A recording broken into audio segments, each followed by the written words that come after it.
A crash course in civics. No, we're good. All right, we're doing our crash course in civics, local civics. All right, looks like people are tuning in here. Some folks are coming in. Yep, my name is Jack Lombardi. I am running for U.S. Congress, and next to me, I am sitting with a gentleman by the name of. We're gonna have to do a practice thing, I think, with people. Right? Yeah, we're gonna have to. Shestokas. Shestokas. Yes. I've only known this man most of the year, and I'm still messing up his name. All right, so Dave Shestokas is running. Shestokas. Right, yes. Is running for Attorney General of Illinois, which is not state's attorney, which is not Attorney General of the country. It is of Illinois, and it is a very, what I would say, it's actually a super important seat because the people get to vote. Yeah, that's exactly right, Jack. Hardly, some people don't have an understanding of what the Attorney General of Illinois is designed to do. The duties that it's supposed to have, primarily because over the years, more recently, the Attorney General has served as an arm of the governor rather than as the representative of the people. And of course, the attorney... So he would be the go-between the governor and the people, not for the governor, but in representation of the people. That's exactly right. It's one of the few places an attorney has where his complete job would be to do justice, as opposed to adversarial, as opposed to being an advocate for a particular individual, but the advocacy should be for justice. It's an interesting situation because he's constitutionally elected independently of the governor, and consequently, he's supposed to follow, follow justice. Just real quick, as you know, and some other folks know, I'm the attorney for the Illinois Conservative Union. We are suing the Illinois State Board of Elections, and all we're asking them to do is follow the law. It's a longer story than that, but essentially that's what we're asking. And of course, the Attorney General of the state of Illinois is just simply saying, well, they don't have to follow the law. Because the laws are on the books, yes. Right? Yeah. And so what they're saying is because there's a certain party that's in power that this Attorney General is, for lack of better words, in bed with, right? That they are not enforcing what's on the books. And these are the laws that were put in place by our state legislatures, our state senators, to safeguard against a lot of these things. Because in our last episode, if you will, in our last episode, we talked about how. Sorry, I got distracted there. Incoming messages. We talked about how the books or the laws that were on the books and what each seat would do. Each right? different office has different responsibilities related to all those things. But the Attorney General, so the Attorney General of Illinois is almost standalone in that there are. This is what I was getting at. In the Constitution, there's no provision for pandemic. No, actually, there is no pandemic exception to the Constitution. That's very simple. So there's a manipulation of the Constitution happening right now that really, I mean, it's not going to stand because the Constitution's the Constitution. And like I've said before, the Constitution doesn't need to be rewritten. It needs to be reread. And like I've said before, the Bible doesn't need to be rewritten or updated. It just needs to be reread. So it kind of goes hand in hand. These are timeless pieces of how to work. As the Bible, I always say, it's a way that society can live peacefully with one another. It's just, some people don't understand why. And if they understood why, then maybe they would get why it's in there. And I'm not saying I'm like the best Christian in the world, but I do have a deep understanding of the Bible. And Dave has a deep understanding of the Constitution. So we're going to go through, the Constitution and why, but we're also going to, because it's Veterans Day this week, and this is a big thing that's important to us, and to Dave and I. We're both, celebrate our veterans, but we also going to talk about the oath that many in office take, and you need to know more about it, and also citizens. They don't understand some things. In the Constitution itself, in Article 6 of the Constitution, there's a requirement for people to take an oath to the Constitution. How many people knew that? Let's ask. Where are you getting away with all this? because we don't have the right attorney general, we never paid attention to who the state legislatures were or who the state senators were. I bet many people, and I'm not throwing mud at anyone because, I'm guilty of some of this as well, don't even know who their state legislatures are or what they're voting on. All right, why are you getting away with this? Well, I wanted to see, do you know that actually citizens are supposed to take this oath as well? Can you answer yes or no? Or if you didn't, we're going to keep watching here to see what kind of comments we can see them come up. All right, continue. Oh, wait, here, real quick, I want to tell you. Sorry to interrupt you. If you don't have it, get it, right? There's constitutional Soundbites written by this man right here. And we talked about it last week. We talked about it last week, and I think as we go forward, we're going to talk about it some more. So if people get the book, Constitutional Soundbites, and then we will be referencing that as we talk. And so then they can follow along. What we're going to talk about today. Where can they get that? Amazon? Amazon. Okay. Amazon is in print and Kindle. Those are both available, and you find a couple other books under Shestokas there. But this particular one we're going to talk about on pages 88 and 89. Okay. We talk about oaths, and there's something there that people should understand about oaths generally, and that is they need to understand what it meant to the people that wrote this into the Constitution. There are oaths in variety of areas. People know that the president has to take an oath when he gets sworn in. Members of Congress need to take an oath, et cetera, et cetera. What I think they don't, what they largely miss is something in Article 6. There's a provision there that indicates that all members of the state legislatures, executives, and judicial branches are supposed to take an oath as well to the Constitution to preserve, protect, and defend the Constitution of the United States. Would that include school boards? That would include school boards just as well. As an example, I've actually taken an oath 8 different times to the Constitution, one of which was related to my service on the Lamont Library Board. Right, yeah. And that's an important seat that many parents keep asking, what can they do? Get involved with the school board and in the libraries. Yeah. Because you can keep the crazy books out. Yeah, libraries. Folks don't understand that those boards have taxing power. I was on the board 9 years. During the course of that 9 years, we taxed and spent about $15 million during the course of my time there. We were happy we built a brand new library, brought it in for $150,000 under the budget. So I'm still will remain proud of that forever. Yeah. Because typically that doesn't. When it comes to government spending, it's usually like twice the budget. Yeah, and so I laugh, but it's actually sad and very true. Yeah, but so this Article 6 provision of the Constitution was put when they wrote the Constitution, and people talked about my country. John Adams, if you ever watched the movie, when he says my country, he's talking about Massachusetts. He's not talking about the United States of America. When Thomas Jefferson originally was talking about my country, he was talking about Virginia. So would Washington. It's to those guys at that particular point in time, the idea of my country was in fact their colony or their nation states as they began. There was no United States of America. And when they put together the Constitution, they put together this Article 6 that required people around the country, even in local and state positions, to take an oath to the Constitution for the purpose of creating a nation, so that everybody was bound to the Constitution, regardless whether it was Massachusetts or Virginia or Georgia or any number of the other 13 at that time original states. Hey, Dave, I'm gonna grab a book real quick that I wanted to bring in. I just thought of. Okay.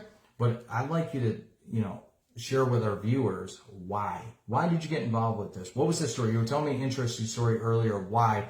I'll be right back. But I think Jack will be back in a moment. I'm going to entertain you for a second.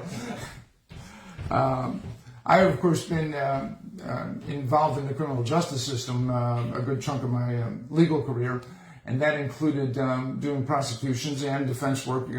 And strangely enough, about 80% of the Bill of Rights is related to the Constitution, related to criminal procedure, whether it's the right to remain silent, whether it's the right to counsel. And all those things that go together regarding searches and seizures. And so I was living with the Constitution probably day in and day out for maybe 20, 25 years. And On September 17th, about 10 years ago, I was invited to talk to, which is Constitution Day, and I was invited to talk to some high school classes in Southwest Florida, where I was also practicing law. And so I went there. I went to an American history class, and I thought I'd get the kids involved. And my first question, just to start a little discussion, was, what year was the country founded? And the actual first answer I got, oh, yeah, what did they say? The 1700. So, yeah, they said 1700. I said, oh, no, it was later than that. Yeah, and it said 1800. Yeah, I said, no, it was before that. And we went on for a little while, and eventually we got to... Yeah, 1776. Eventually we got to 1776. And so I said to myself, anyway, I said, maybe I'll ask him something easier. Mm-hmm. I said, okay, now we have the year. I said, what day was it?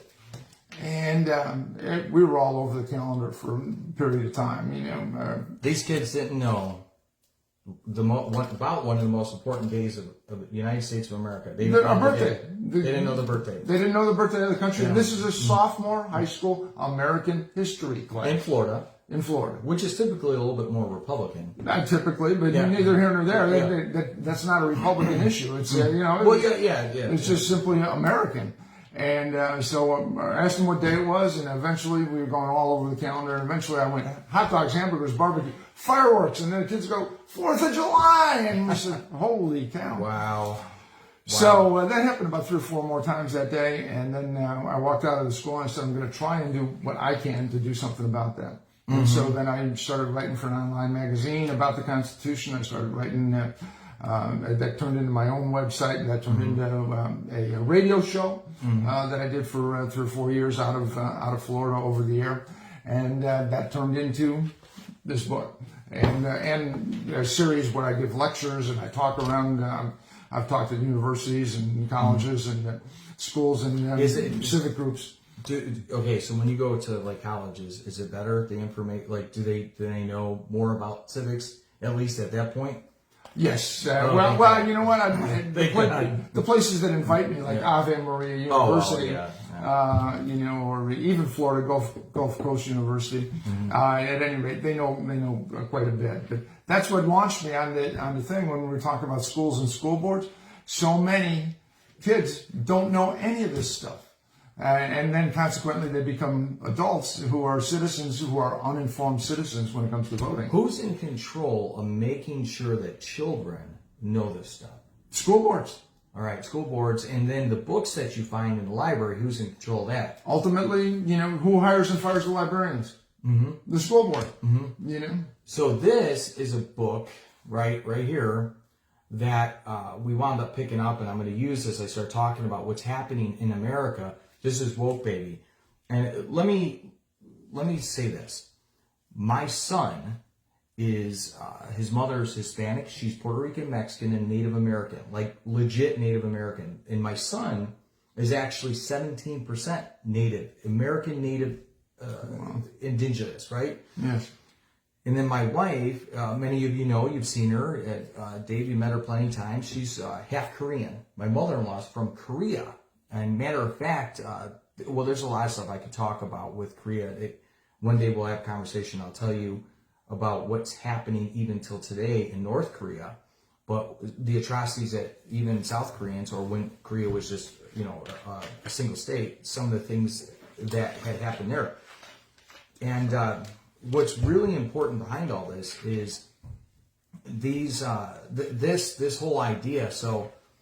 Of Woke Baby and whatnot, a lot of it is, there's been a systematic dismantling of nationalism in the United States of America to usher in a globalist agenda. And under globalism, that would be like a socialist world. And in those, what happens is that there's no more middle class. The poor get poorer, but they have basic necessities. The rich get richer and the powerful get more powerful. And because, like Dave was talking about with the oath, and people, you know, they don't take an oath, and in schools, they rather talk about this, which is a state of activism, than what Dave and I are talking about here, which is an oath to our nation. And the reason why the founding fathers had this oath is they dealt with all this before. Yeah, no, that's exactly right.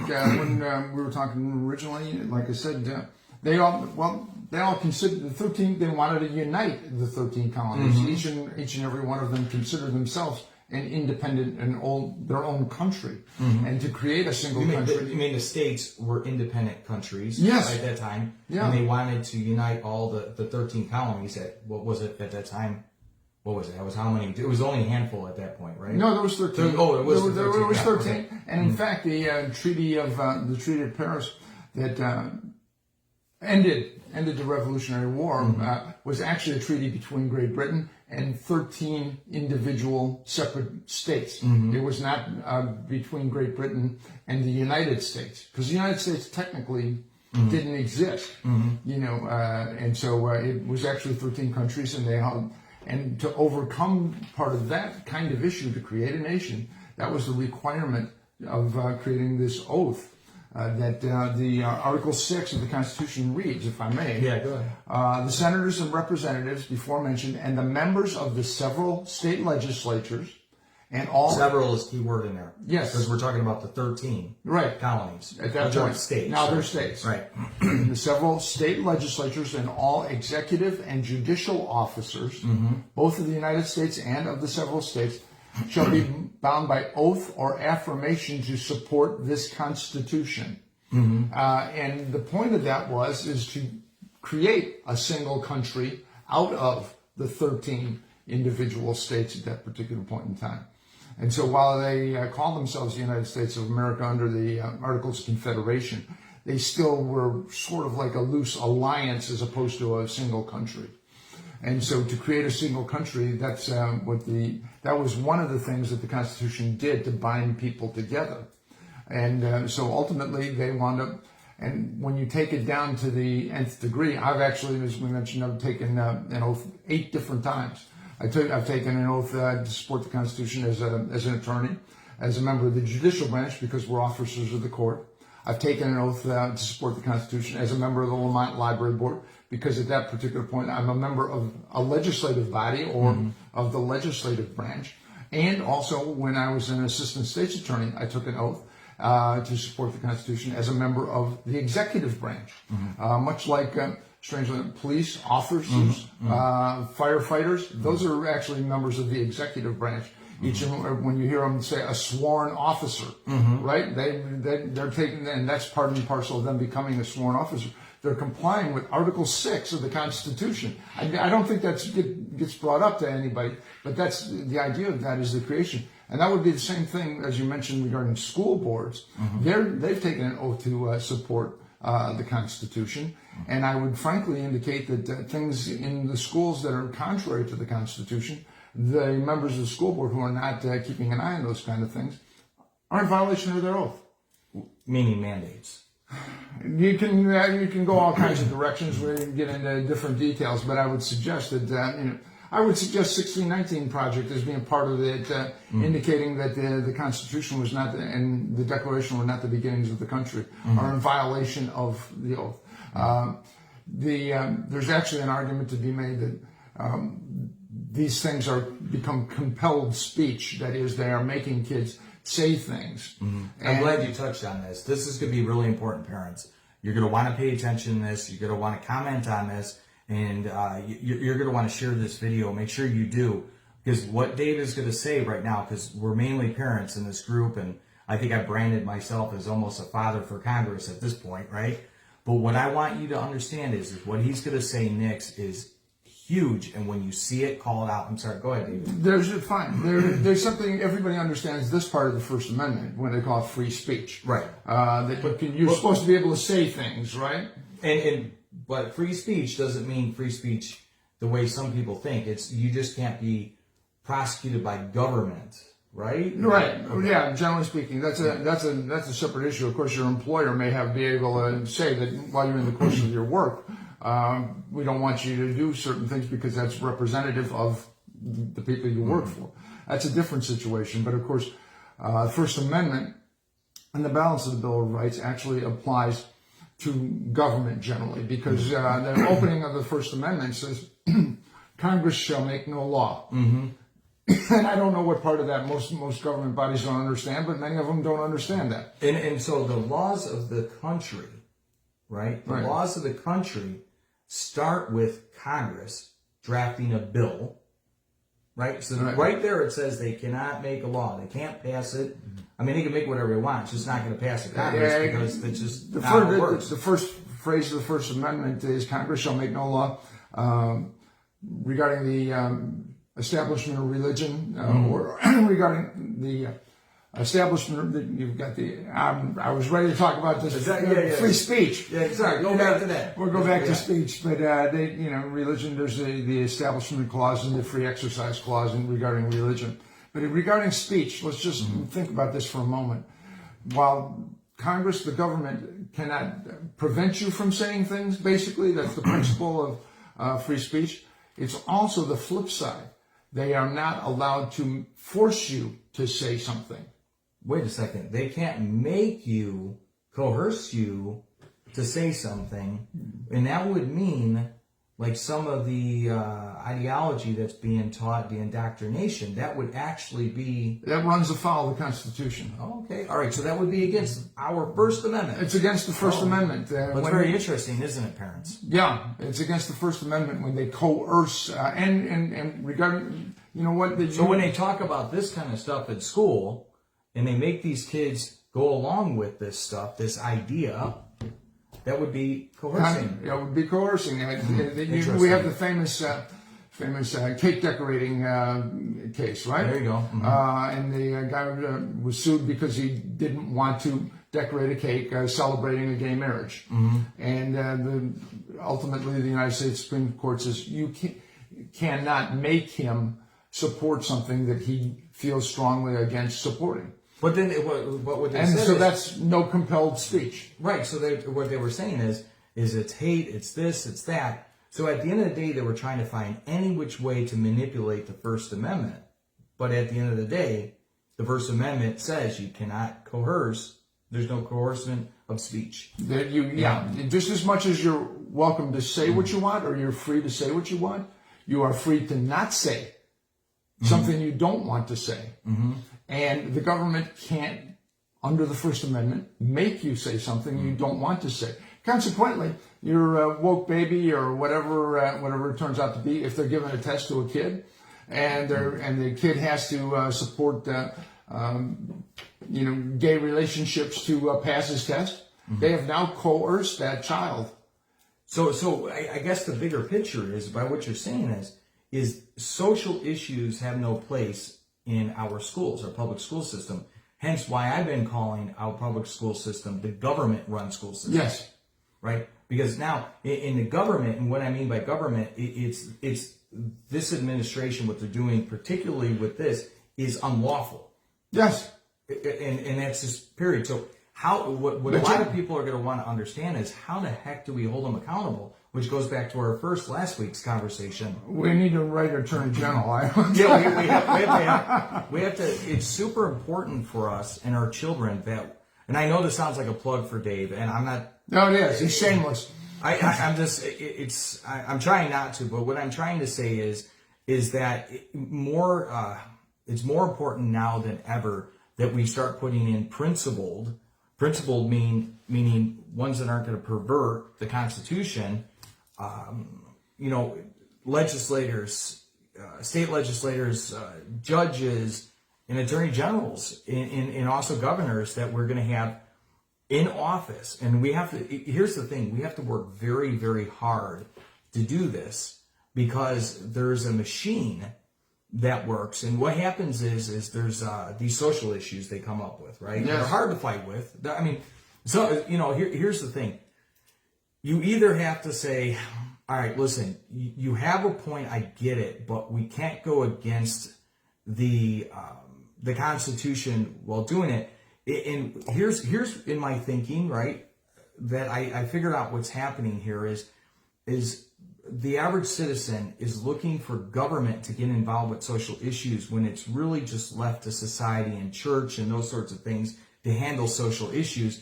You can't like Dr. Martin Luther King said, you can't legislate love into You can't legislate love into law, right? That's correct. And it really comes from your heart. For many of you know, me running this Congress, someone will call me a racist, right? And many of you know I have a multicultural, multiracial family, which is absurd to call me that. But what I turn around and say is, wow, how prejudiced of you. See, people who do this. Interesting area code, wasn't it? Yes. Yeah. Don't be shy.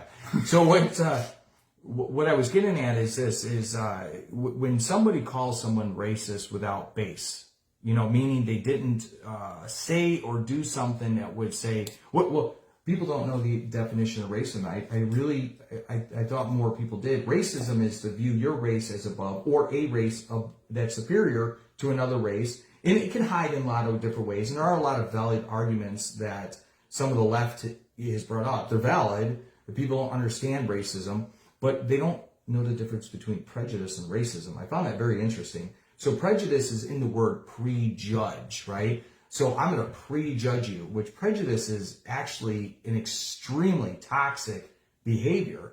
And I believe that we see this in government now. I'm trying not to pick on a particular party, but we see more of it. And that's how they get a lot of their bills passed, is through prejudice conversation, through prejudice dialogue. They try to impose on people guilt, and have them follow their policies based on the fact that they're trying to have people feel guilty. And it's, I don't know, apparently it's political action that's worked to their benefit. But it is not a good way to run a government. Well, so there's a thinking in this country that goes against the Constitution, and many of you may not know, but Ronald Reagan was brought in, and I'll be honest with you, he saved our country as we know it, because there was a big push for communism out of the USSR at that time. And you chime in anytime you want on this one. And what they were doing is the Soviet spies infiltrated our government in many levels. And they started putting in indoctrination programs. And it was right under the eyes of unsuspecting people. And I'm going to say this. There's a lot of people who have stuck up for leftist thinking only because they have incredible hearts and they're good people, that because they don't know, they don't understand what's really happening. They don't understand they're being manipulated here. And what happened with the USSR is they were very successful in infiltrating our government in many levels, and also in activist groups and creating them under the guise of social justice. Well, the United States of America and a lot of great patriots who love this country outmaneuvered them through policy and pretty much bankrupt them. At the end of the day, it's part of the fall of the USSR. Yeah, the USSR was spent into oblivion. They didn't... because that's what communism does. That is. Yeah. Margaret Thatcher had a... she had a good saying about that, is socialism, communism ultimately failed because sooner or later you run out of other people's money. Absolutely. So that's a different problem. But I will tell you that let's get back to something about we can go on communism, I'm going to slaughter my family and all kinds of things like that. But this week, as we were talking, is of course on Thursday, Veterans Day, and the birthday of the Marines.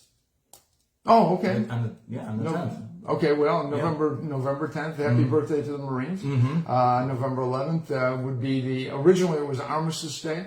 Which was the end of World War I. It ended on the 11th day of the 11th month at the 11th hour and the 11th minute to be able to make it easy to remember. Okay. And so that was it marked the end of World War I. And at that point, it was Armistice Day. And of course, we've had multiple wars since then. And so it was changed into Veterans Day to give recognition to all kinds of the veterans that have protected us through the course of our history. Of which my dad was one. He was and there's good reason to call those guys the greatest generation. He was in the Navy and during World War II. But that's a whole separate story. I want to go back to oaths. Yeah. Let's go back to oaths while we're here, because of course members of the military do take an oath to preserve, protect, defend the Constitution. And, foreign and domestic. Foreign against all enemies, foreign and domestic. The oaths vary among the other folks that take them, but police take them, firefighters take them, people that put themselves in harm's way. And then those of us that are involved one way, shape, or form in government that aren't necessarily in harm's way, but working on doing things, take oaths as well. But, and here's what I want folks to understand. We're going to be honoring veterans, and the veterans, of course, have put themselves in harm's way. They've put themselves in positions to protect us, many of whom have paid the ultimate sacrifice. But they do, in fact, support the Constitution and take an oath to support the Constitution pursuant to Article 6 as well. But the truth is that the Constitution, they don't take an oath to, they don't do that preservation or protection so that the president can serve 4 years. They don't do that because they Supreme Court justices stay there for life or members of Congress. The Constitution actually is kind of a technical document, kind of an outline, kind of an owner's manual of how to operate the country. But ultimately, the Constitution was created to fulfill the promise of the Declaration of Independence. And I, as you know, frequently like to do what I call the 55 words. And we hold these truths to be self-evident: that all men are created equal, that they are endowed by their Creator with certain inalienable rights, that among these are life, liberty, and the pursuit of happiness, that governments are instituted among men to secure those rights, deriving their just powers from the consent of the governed. Those 55 words, protecting those 55 words, are what, in fact, everybody, even if they believe that their statements as the Constitution, in their hearts, it's those 55 words that they're protecting, that they're giving their lives for. So that they protect us being equal. They protect us consenting to our own governance, securing our rights to life, liberty, and the pursuit of happiness. That's what the oath of office really means. It doesn't mean so that we can have an Article 5 amendment process to the Constitution. All the stuff in the Constitution is for the purpose of executing or securing the 55 words of the Declaration of Independence. So that's where it all starts. That's the oath of being an American. Right. And you know what we should do one of these days here? We should break down those 55 words. Yeah. And kind of help everyone understand the importance. Like last week we talked about when you say man, that's woman and man together. Yes. It's just, it has nothing to do with sex. This is just a description of human beings. Somebody wrote me a note about that. Yeah. And I exchanged a note, and they said, thank you for clarifying that. And as it turns out, it was somebody that was actually a certified court reporter for the courts. Really? Or court translator. Yeah. Court translator, multilingual. So I wrote back, I said, listen, what's the story like that in other languages? And the guy wrote me back and he said, no, all the other languages are just the same. When you talk about a large group, you use the masculine pronouns. And when you talk about whether it's mixed or otherwise, the only time you use a feminine pronoun is if the group is entirely made of women. And he said that's the same in Spanish and French and Polish. And so English language is not discriminatory. It's just a tradition. Well, yeah. But let's go back to oaths. We have about two more of these we're going to do for sure, and then we're going to kind of regroup and restructure these. Hold on, what is Natalie saying? She's an incredible person, by the way. I've known her for a long time. Hello, Natalie. No, there's no such thing as a former Marine. You're absolutely right. You're absolutely right. You're once a Marine, always a Marine. Yes. Every one of my when I used to do mixed martial arts, right? We'd have these different guys that come in and spar, and you could always tell the ones that say, "Oh, I'm in the armed forces." You could tell the Marines because when you sparred with them, it's like, dude, this is not life or death. Take it down a notch. Yeah, it's a different breed of person for sure. Definitely appreciate them as well. Well, and that's the point. Even when you have not been taught this, because we don't teach the Declaration of Independence, because we certainly don't do it in government schools, because there's things in there like the right of revolution that the government doesn't want people to know. And so, but even so, not the government as a whole. There are just bad actors in the government Well, people that run a government institution have no desire to have the people know that there is, in fact, a right of revolution outlined in the Declaration of Independence. So they don't teach the Declaration of Independence. But those 55 words, whether you knew them or not, Jack, you felt them in your heart. You know, and that's the same for our veterans. That's why they put their lives on the line. And that's the same for the police folks and the fire folks that defend our safety. They know these things in their heart, even if they haven't been taught them and haven't been taught the relationship of the Constitution to the Declaration. But then this is something we need to know and we need to honor. And the fact is if every American knew those 55 words, it would be sort of like a secret handshake, right? You know, that would be because that is what it is to be an American, is to understand, know, and hold those principles dear to your heart. Like I said, the Constitution. I love the Constitution. It's a work of genius, work of art. I believe probably divinely inspired, but it's not the kind of thing you fight and die for.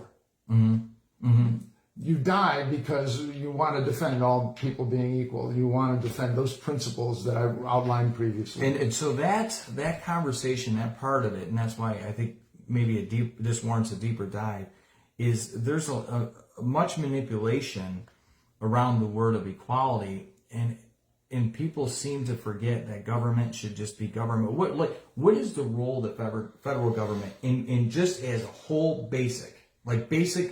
What's the role? It is, in fact, to secure those rights. Governments are created among men to secure these rights. And that's it. To secure the right to life, liberty, and protection, opportunity, equal opportunity. Not outcome, opportunity. Opportunity. People are all equal under the law. You know, and that's one of the problems we have these days. Is there's been a manipulation of that to create a two-tier justice system. You know, in many respects. Many people followed the FISA warrant situation and the false information that members of the Department of Justice provided to the courts to get warrants to pursue Papadopoulos and that whole crew. But they provided false information in the court. You know, when I was a state's attorney, I would go and request warrants for search warrants for a variety of things. I'd go to the judge and we present evidence to the judge why we would need a search warrant. If I told a lie to the judge and the judge found out, they would lock me up like that in a heartbeat. And there's all these lawyers running around that work for DOJ that have signed off from Comey on down to Yates, and you can go through the whole list, that signed off knowingly on lies to the FISA court to obtain these warrants. To spy. Illegally. Well, to give it the veneer of legality, but because they had lied to the court, they obtained them illegally. And so consequently, the actions to follow would be illegal. But the courts, the FISA courts, have never called one of those attorneys to task. And that's your two tiers of... that's your two tiers of justice. And we need to go back to actually all men are created equal, equal under the law. So I know we're going to get... what time is it right now? 12:15. 12:15, okay. So we went a little over what we wanted to, but that's okay. I'm sure no one minds. What's our pathway, David, in your opinion? What is our pathway to get back to real constitutional equality? I'm not talking about social justice stuff, right? I'm talking about true baseline equality. Well, I would suggest that what you and I are doing is contributing to that, and I hope that people will carry this message forward. That one of the problems is, of course, we haven't taught these things, and since we haven't taught them, a whole lot of the Americans have no real understanding of what these concepts, principles are supposed to be, or even in fact how the schools are in fact violating them. We go back to the First Amendment and compelled speech, you know, and so. I think one of the things we kind of do, and hopefully the folks that are watching and hear what we do, become sort of evangelists for bringing these principles back to the people. Not activists. No. Evangelists. There's actually an interesting difference in definition of activist and evangelist and advocate. Oh, yeah. Absolutely. A lot of people they don't know, and that's actually something you may want to look up on, well, maybe not online, I don't know, Webster Dictionary that was printed about 15, 20 years ago. You might get a better definition there. Tell me, I promise you this, a lot of stuff that's online has been manipulated. I promise you that. Well, but not this. Yeah, not this. Not this, and not this. In the constitutional soundbites, the one thing that's great about this book here, and again, I'm not trying to plug his book, I'm just trying to help people, is that it's literally in soundbites. It's a bite size.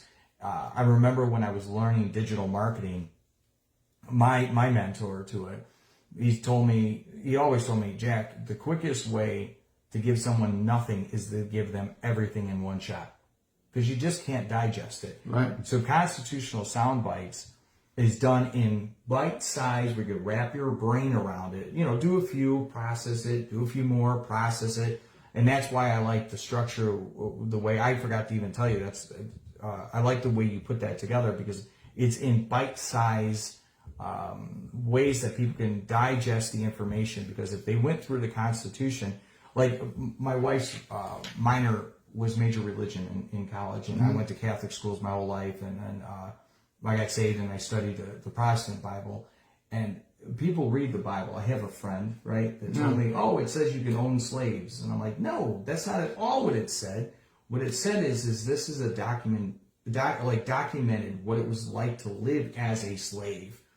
But they don't understand the reason why, a certain, verses in the Bible, they don't understand what that time was. And they also don't understand that history keeps repeating itself.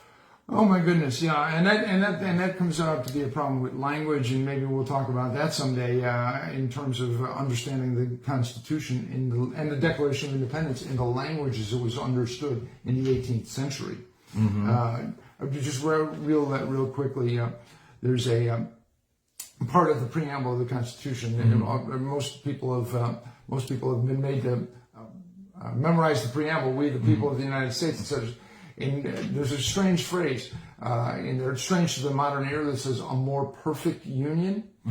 Well, in our time, perfect means complete. You can't change it. It's as best as it could possibly be. And so the term more perfect sounds kind of like an oxymoron, right? But in the 18th century, they were more related to the original Latin term of proficiere, and proficiere in Latin translates as to complete. And they were referring to the change between the Articles of Confederation, which was an incomplete union, it was more like an alliance, to the Constitution, which would be a more complete union, where the states were elements of a nation. And those words actually have been perverted. Yes. By some politicians, I would say, that under the Democrat Party, who have used them and say, well, it's always evolving, it's never a perfect, and we have to just pursue perfect, and that's why we have to change these laws. And whatever, because they don't understand what perfect meant to the guy that wrote it. Right. And whose name, by the way, is a fellow by the name of Gouverneur Morris, and Gouverneur Morris had a peg leg, and we can talk about him someday. Peg leg Morris. Peg leg Morris. But that's it, and you're right. The term general welfare did not have the meaning in the 18th century that people think of the term welfare these days. Yes, very different. Those are all important things to understand. That what it meant, because when you're interpreting laws, when you're interpreting old documents or the Constitution, you have to have an understanding of what it was meant by the guys who wrote it. Or even these days, if there was a law passed, this change in the Healthcare Right of Conscience Act. Theoretically, the legislature last week said that they were changing, they were defining what the interpretation of the Healthcare Right of Conscience Act was when it was written. They have no authority to do that, because it was in that time. Right. 20 years ago, or 1977 was the original one, and so they have no right to, if they want to amend it, and they cannot say, no, this is what it meant in 1977. They have no authority to do that. You can't, because unless they have a time machine. Right. That's really what it comes down to be honest. Not even being a smart guy. You would have to go back to 1977 and litigate it then.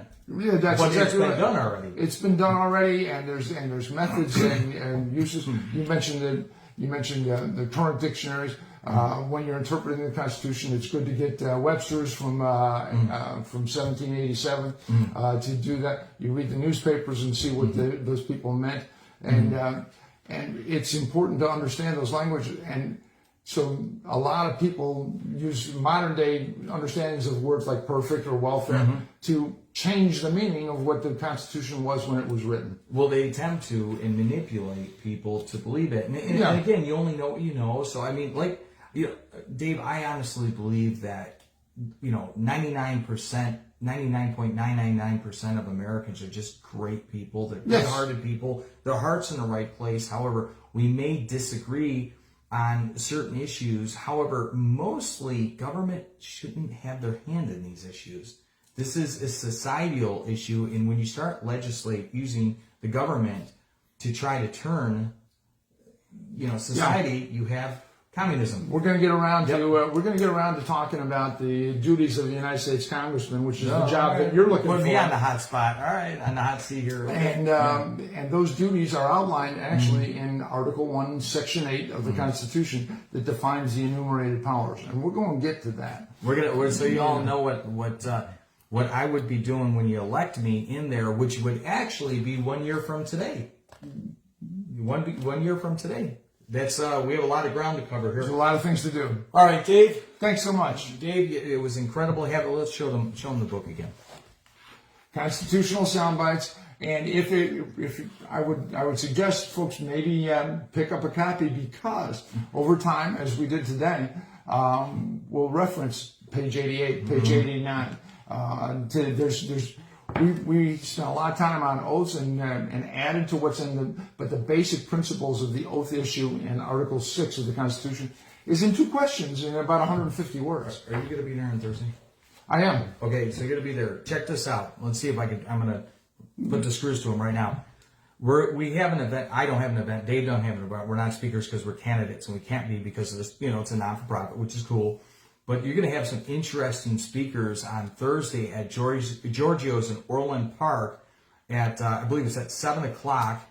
It's put on by the Freedom Initiative and Illinois Patriots. On my personal Facebook, you can see a link there to get tickets. And maybe we'd have the first one that brings this book up.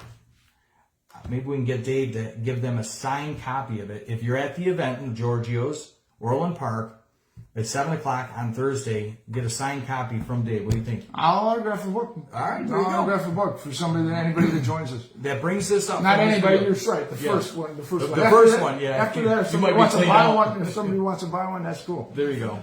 But that's just because we're going to play this. That's on November 11th. If you're watching this next week or the time after. Good call, yeah. Yeah, but because we will be sharing this also on YouTube and Facebook and everywhere else fine videos are seen. Yep, exactly. Probably ours. It'll have to be on Rumble. November 11th, I'll be there. Come out, meet Dave and I, and grab your tickets. It's under Freedom Initiative, and it's in partnership with Illinois Patriots. There's going to be the keynote speaker there that night is going to be a gentleman by the name of Jonathan Gilliam. Jonathan Gilliam was a Navy SEAL, which, that's the elite of the elite. And he was also worked for the FBI. He was an air marshal. He was a police officer. He's done a lot of other cool things. I was actually with him on Saturday. Very cool guy. He's also going to talk about oaths and an oath to protect the Constitution, oath to protect this country. And he actually put his life on the line for that oath. Yeah, legitimately. So come out, meet Dave and I, and also hear Jonathan Gilliam speak, and you can meet the rest of the gang of people that we're typically with.